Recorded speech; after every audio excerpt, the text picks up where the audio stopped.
Hi, my name is Morgan Miller, and today I will be talking about abductions abroad and the need for evolving policies. To begin, I will discuss why abductions are an important topic, the history and background, past and present approaches, alternative policies that we could use, and lastly, I will make my policy recommendation. Abductions have taken place throughout history and can be defined as the use of force to take an individual against his or her will. Abductions occur both domestically and internationally. However, those that happen abroad are often done by state and non-state actors. So even though abductions have occurred in the past, they are a growing concern due to the rise in terrorism. As terrorism continues to grow overseas, the amount of American lives in jeopardy increases as well. According to an analysis conducted by Brian Jenkins, Janera Johnson, and Donald Brunfelt titled Numbered Lives, 1/5 of all incidents of international terrorism involve the taking of hostages. At least 1,185 Western civilians have been abducted since 2001. It is important to note that that statistic was only recorded by the number of reported incidents that took place. Out of that statistic provided, the authors estimated that 1 in 5 of those were American. A study performed by the U.S. Department of State can be shown in Figure 1. Figure 1 portrays each month of 2015 and the total number of kidnappings and abductions that took place.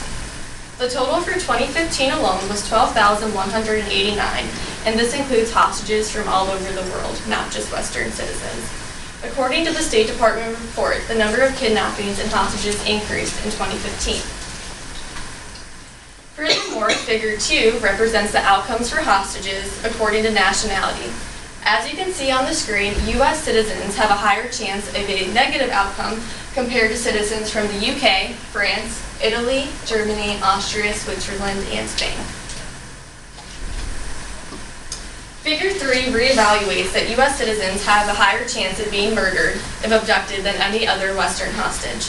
As seen on the slide, between 2001 and 2016, 45% of hostages that were murdered were U.S. citizens. Several researchers have identified the different reasons for this. Some say it is due to the current policy. Others state that it's because of the United States' role in globalization in our history with Middle Eastern countries.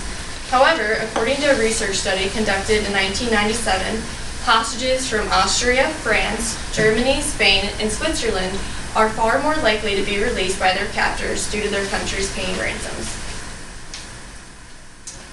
The top 3 motives behind abductions include ransom payments, media coverage, religiosity, and ideology. Out of these 3, the most popular and widely accepted belief by scholars includes the aspect of financial gain. The issue of concessions contributing to the monetary funds of terrorist organizations is a central concern to governments around the world. Statistics published by the New York Times in 2014 demonstrate the large amount of money that terrorist organizations have collected from ransom payments. The most startling is the claim that Al-Qaeda was able to make $125 million in revenue between 2008 and 2014 just from kidnapping foreign individuals in European countries willing to pay. Al-Qaeda actually began relying on ransom payments to fuel their funding and recruitment operations. So in Figure 4, you can see that ransom payments are the 3rd leading cause of annual revenue for ISIS, right behind oil and Syrian and Iraq farmland. As for the recent history, several countries developed official hostage negotiation practices and policies in 1972. This year in particular represented a period in time that lacked security during international events in which non-state actors were able to take advantage. The lack of security became apparent during the 1972 Olympic Games when Palestinian terrorists abducted 9 Israelis and held them hostage. Law enforcement and government agencies in West Germany were unprepared and poorly equipped to deal with civilians taken by a terrorist organization. The lack of knowledge ultimately led to the fatal confrontation between law enforcement and the terrorists, in which the hostages were actually killed. Several European countries established hostage negotiation policies in this year after witnessing media coverage and the criticism that ensued after that specific incident. So in addition to the fatalities, 1972 also represented a shift from the former type of abductions to modern day abductions. So during times of war, usually foreign soldiers would often be taken by opposing enemies. So for example, during World War II, approximately 94,000 Americans were taken as prisoners of war and held against their will. So back then, state actors were the ones abducting individuals. And now, after 1972, it was terrorist organization and non-state actors. So continuing the timeline forward, in 1972, America was faced with the mass abduction of Tehran embassy personnel. This was the outcome that stemmed from the Iranian citizens' unhappiness over America's support of their leader, the Shah. So the abduction that took place at the Americas, around 100 embassy personnel were taken hostage, and approximately 60 of those were American. So researchers and scholars who were interested in the area of abductions and hostage situations often refer to the Iranian hostage crisis and the Munich massacre as traditional hostage examples. So moving into the 20th century, several other hostage situations occurred and citizens from European countries were also abducted. So the growing concern specifically for American citizens in particular stems from the growing anti-American rhetoric in regions such as North Africa and Southwest Asia. After the September 11, 2001 attacks in New York City, the imminent threat of terrorism became more clear. So in 2002, the abduction of Daniel Pearl occurred. Daniel Pearl was a journalist from the Wall Street Journal who was working in Pakistan at the time of his abduction. Pearl was targeted explicitly because he was an American citizen, and members of the National Movement for Restoration of Pakistani Sovereignty saw his opportunity to gain political leverage over the United States. The demands that this terrorist organization made centered on wanting America to free all Pakistani detainees that we had at the time. When America refused to meet these demands, he was killed. And then back in 2012, I'm sure you've all heard of James Foley. He was abducted while he was doing journalism work in Syria by a group of men claiming to be members of ISIS. After the American government failed to meet the demands of ISIS, Foley was then dismembered and discarded. However, European individuals who were abducted by ISIS during the same time were released due to their governments paying monetary demands.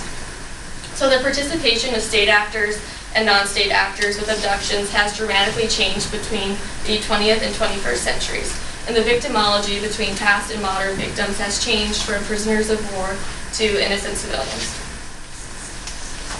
As for the current hostage policy, Obama updated in 2015 because of the significant shift in hostage takings.